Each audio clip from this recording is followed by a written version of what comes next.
This is the Segway-Ninebot MAX G2. Some would say it's just a Ninebot Max with suspension, but they would be wrong. We've tested it head-to-head against the old Max, and while they share a strong family resemblance, the G2 is a whole new scooter with a new motor and new tires that make it go further and faster, new hydraulic suspension that makes it more comfortable, and a huge list of new features. So to give you a hint without spoiling the surprise, here's a redacted list of just some of the new stuff we're going to cover in this review. So let's dive in and find out if the Max G2 is the new king of the commute. Nominal power is up from 350 watts to 450 watts, and max power is now 1,000 watts. And as you'll see in a minute, the tested performance numbers back this up. Segway-Ninebot hasn't released a list price yet, but the Indiegogo campaign lets you pre-order for $799, going up to $899 soon. And based on previous campaigns, we're guessing that the G2 may end up at a street price of $950 to $1,050 after crowdfunding. So what's it like to ride?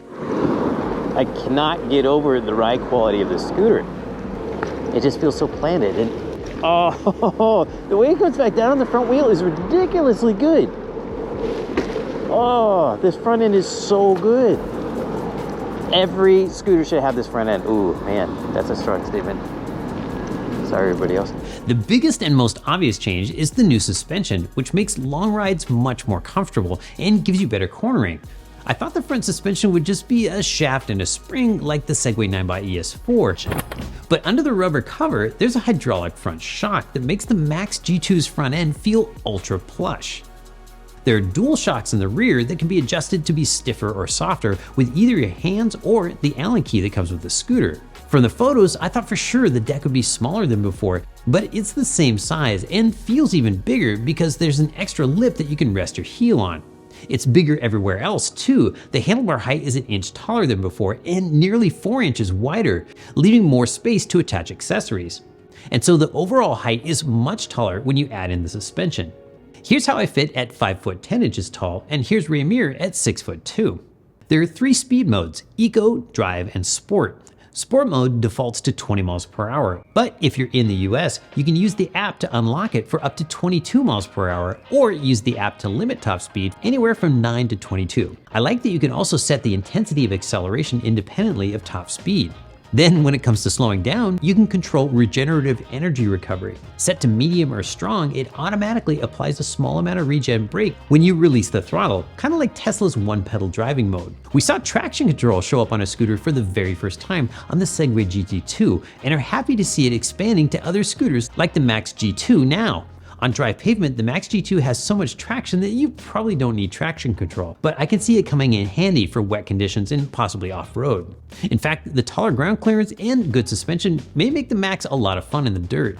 Other tech coming over from the G2 include cruise control. Now there are 2 options you can select in the app. Method 1 is similar to the GT2. Just hold down the turn signal switch for about a second and it locks in your speed. Method 2 is more conventional. Hold steady speed for 5 seconds with the throttle and cruise control kicks in. Then to exit cruise, you just tap the throttle or the brakes as usual.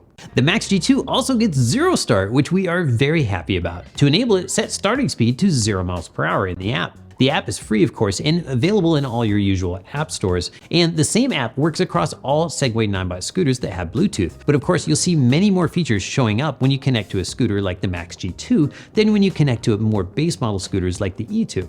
Braking is controlled with a single lever on the left side, which activates the front drum and rear regen brake. The brakes are also very similar to the previous generation and are low maintenance, but they work a little differently. Watch me try to lock up the front brake on the G2. They feel like they're tuned to be a little less intense, so the G2's 12-foot stopping distance from 15 miles per hour is almost a foot longer than our test of the original G30 Max. But the benefit is, no matter how hard you try to brake, you won't go over the handlebars. Build quality made the original Max famous. So is the G2 the new benchmark? We won't know for sure until riders start putting thousands of miles on them, but almost everything I can see and touch on this scooter so far feels as good or better than the previous generation. There's a lot to like and just a few things not to like about this scooter. One trend I'm very excited to see here are ultra bright integrated turn signals up high where cars can see them from in front or behind. The switches are also intuitive to use. Push once to turn on and once more to cancel. In the app, you can set them to beep or not beep, and I left them in beep mode to remind me they're on since they aren't self-canceling. Speaking of beeping, check this out. The ring-shaped bell from the previous generation is gone and replaced by this front-firing horn built into the frame down low. The new horn is loud enough that cars will probably hear it, but you can also use a quick beep to let bikes or pedestrians know you're coming. This next feature is something we've never seen before, but is a good one for anybody who stores their scooter during winter. The Max G2's smart BMS lets you set an upper limit for charging of anywhere from 80 to 100%. This improves battery life since it's bad for your battery's health to be stored for long periods of time at 100% charge. I was hoping the new G2 would have a cockpit-style dashboard like the one from the P65 or GT1, but the dash looks almost identical to the previous generation Max. It's also not quite as bright as the dash on our Max G30. You can still read it in direct sunlight, just not as effortlessly. The water protection rating is also unchanged, but the Ninebot Max was already famously water resistant, despite its conservative IPX5 water resistance spec. And then the battery is rated at IPX7. When I worked at a couple different sharing scooter companies, I saw Ninebots running 24/7 rain or shine reliably. That's one of the reasons the Max made our list of best scooters to ride in the rain both years. And the new Max G2 seems to match the original for water resistance right down to the excellent fender protection. They've even improved the rear fender now to keep it from catching on curbs. I did notice a little bit of fender rattle coming from the rear end over hard bumps, but honestly, I have to really nitpick to find anything to complain about on this scooter. One thing that doesn't come in the box for the new G2 is a charger, but that's okay, and here's why. It has a fast 3-amp charger built right into the scooter, so all you need is the provided cable. The battery is rated for charging at up to 5 amps, so if you want to charge even faster, you can use an optional 5-amp charger from Segway like this one. The built-in charger isn't a new feature. I mean, the old Max had it too, but it is a feature we've only ever seen on Ninebot Maxes. And it means if you want to charge on the go, all you have to bring with you is the cable, not a charging brick. And then if you ever lose your cord, you can pick up a replacement C5 cord on Amazon for less than 10 bucks. The original Max was one of the first scooters to use 10-inch tubeless tires, and the first to come with tires that self-sealed. Now the Max G2 comes with next generation low rolling resistance tubeless 10-inch tires with a new flat resistant coating inside. Let's test them out to see how they work against an entire box of thumbtacks.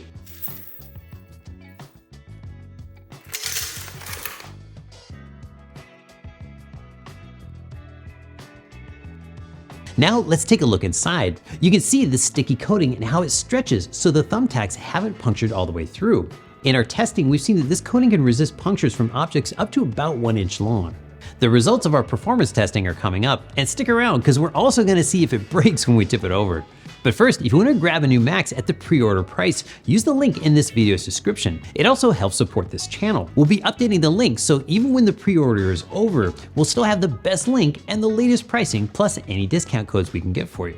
Okay, so now we're going to drop it on concrete to find out what happens to the turn signals when we tip it over.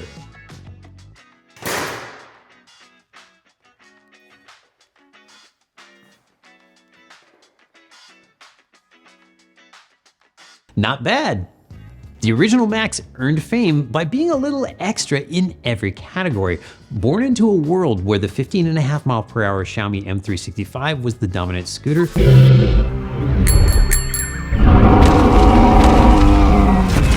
the original Max came along and just trounced the M365, going 50% further and 20% faster. And now the Max G2 is moving the bar again.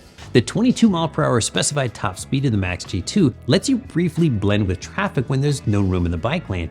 And it means that even when the battery's about 50%, you're still able to go about 20 miles per hour on flat ground. We measured a peak speed of 22 miles per hour, tying the fastest scooter in its class. But since RIDERGUIDE reports the sustained top speed, our official number is 21.7 miles per hour. That's still 18% faster than our tested speed of the original Max. Unlike most speedometers that overestimate your speed, the Max G2 speedo is pretty accurate and, if anything, very slightly underestimates, showing 21 miles per hour on the display during our 21.7 mile per hour top speed run. Segway claims that this faster, heavier scooter, the Max G2, has 8% more range than the original while using exactly the same battery. So where did the range come from? Well, they made the scooter more efficient by developing special low rolling resistance tires, optimizing the motor and controller, and then named the whole package RIDE Long, which, while it doesn't really roll off the tongue, it does actually work. We tested the original Max G30 against the new Max G2 on the same hilly range test course with both scooters in sport mode. The original G30 covered 21.6 miles and the new Max G2 went 26.6 miles. Now, you'll see a lot of different numbers quoted for the range of the original and the new Max scooters, but here's a shot of the official numbers from Segway when measured on flat ground, and these all look pretty believable based on our testing. For me, the takeaway is the new Max G2 has more range, higher top speed, and as we'll see in the next section, it accelerates quicker than the original Max 2 because it's just more efficient. In fact, it's quicker than every scooter in its class, arriving at 15 miles per hour in 4.1 seconds, 32% quicker than the original. Its hill climb time was also faster than everything in its class and 19% quicker than the original Max.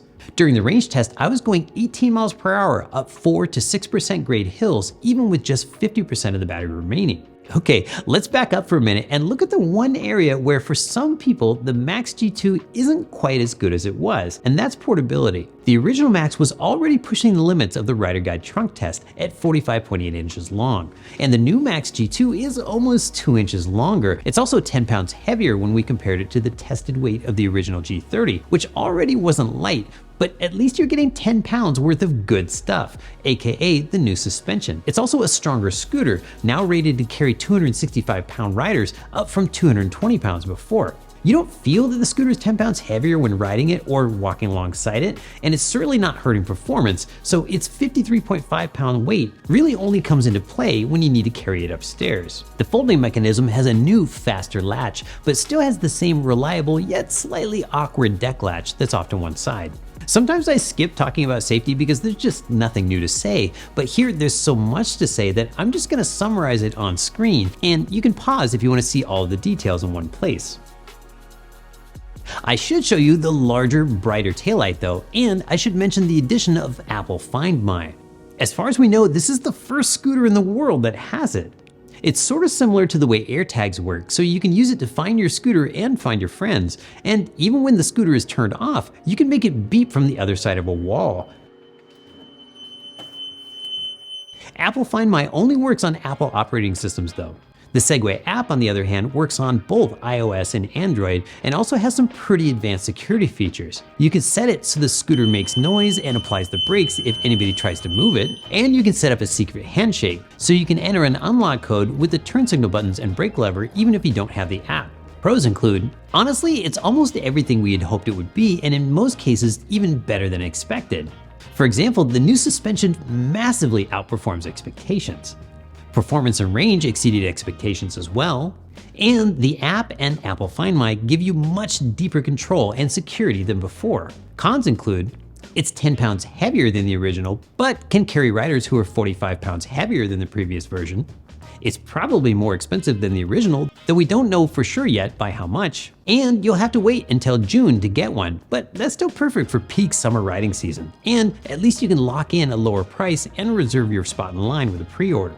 While you're doing your research, here's some pros and cons of the G2's closest competitors. The Niu KQi3 Max is also a solid build with high performance, long range, and huge stopping power from dual disc brakes.